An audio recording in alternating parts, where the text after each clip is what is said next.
Hello viewers, আসসালামু আলাইকুম। জাকুস কিচেনে আপনাদেরকে স্বাগতম। আশা করি সবাই অনেক বেশি ভালো আছেন। প্রতিদিনের মতো আবারও নতুন একটি রেসিপি নিয়ে আপনাদের সামনে হাজির হলাম। আপনাদের জন্য আজকে নিয়ে এলাম সয়াবিনের রেসিপি। চলুন তাহলে কথা না বাড়িয়ে মূল রেসিপিতে চলে যাই। সয়াবিন রান্নার জন্য সবার প্রথমে এখানে নিয়েছি পরিমাণ মতো সয়াবিন এবং নিয়েছি একটা আলু।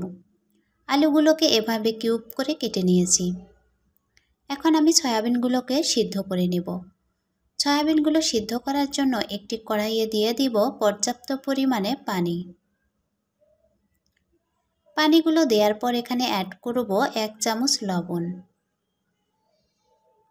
অপেক্ষা করব পানিগুলো গরম না হয়ে আসা পর্যন্ত। পানিগুলো গরম হয়ে আসছে।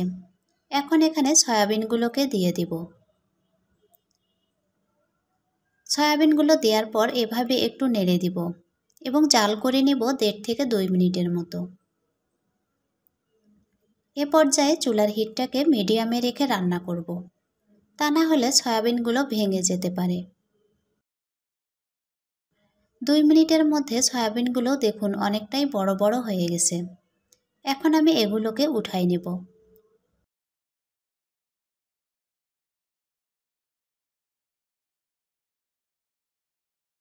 সয়াবিনগুলো উঠানো হয়ে গেছে। এখন সয়াবিনগুলো ঠান্ডা হয়ে আসলে একটি কড়াইয়ে দিয়ে দিব 3 টেবিল চামচ সয়াবিন তেল। তেলগুলো দেওয়ার পর এখানে দিয়ে দিব কেটে রাখা আলু। আলুগুলোকে ব্রাউন কালার করে ভেজে নিব।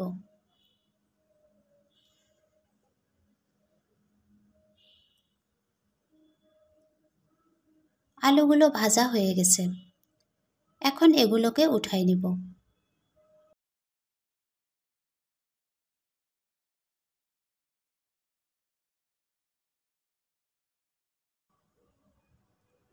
আলুগুলো উঠানো হয়ে গেলে সেম তেলের মধ্যে দিয়ে দিব বয়েল করে রাখা সয়াবিন।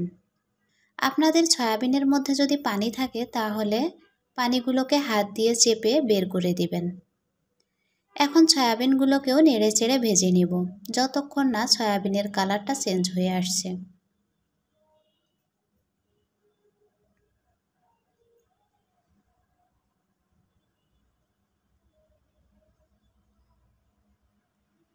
সয়াবিনগুলো ভাজা হয়ে গেছে। এখন এগুলোকেও উঠাই নিব।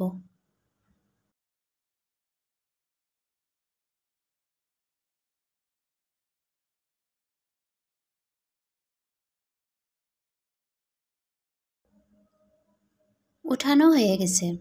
সেম কড়াইয়ে দিয়ে দিব আরও 2 টেবিল চামচ সয়াবিন তেল। তেলগুলো দেওয়ার পর এখানে অ্যাড করব 3টা মিডিয়াম সাইজের পেঁয়াজ কুচি। এখন পেঁয়াজগুলোকেও হালকা ব্রাউন কালার করে ভেজে নিব।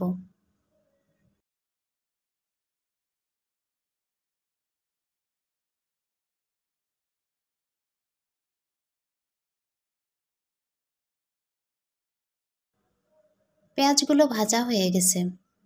এখন এখানে দিয়ে দিব 1 চামচ আদা এবং রসুন বাটা। আদা এবং রসুনগুলোকেও ভেজে নিব যতক্ষণ না আদা এবং রসুনের কাঁচা গন্ধটা চলে যায়।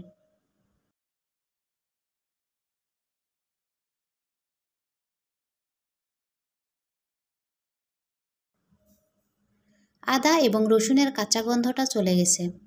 এখন এখানে কিছু শুকনা মশলা অ্যাড করব। দিয়ে দিব 1/2 চামচ মরিচের গুঁড়া,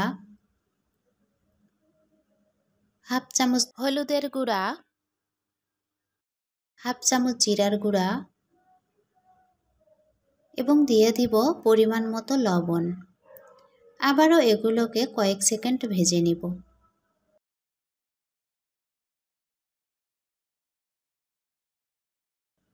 ভাজা হয়ে গেলে এখানে দিয়ে দিব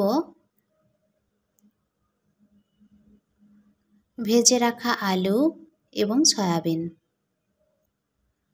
মশলার সাথে আলু এবং সয়াবিনগুলোকে খুব ভালো করে মিশিয়ে নিব।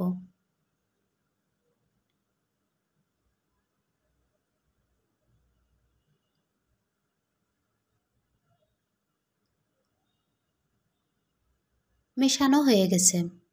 এখন প্রপারলি সিদ্ধ হওয়ার জন্য দিয়ে দিব পানি। পানিগুলো দেওয়ার পর আবারও একটু মিশিয়ে দিব এবং ঢাকনা দিয়ে ঢেকে দিব 10 থেকে 15 মিনিটের জন্য।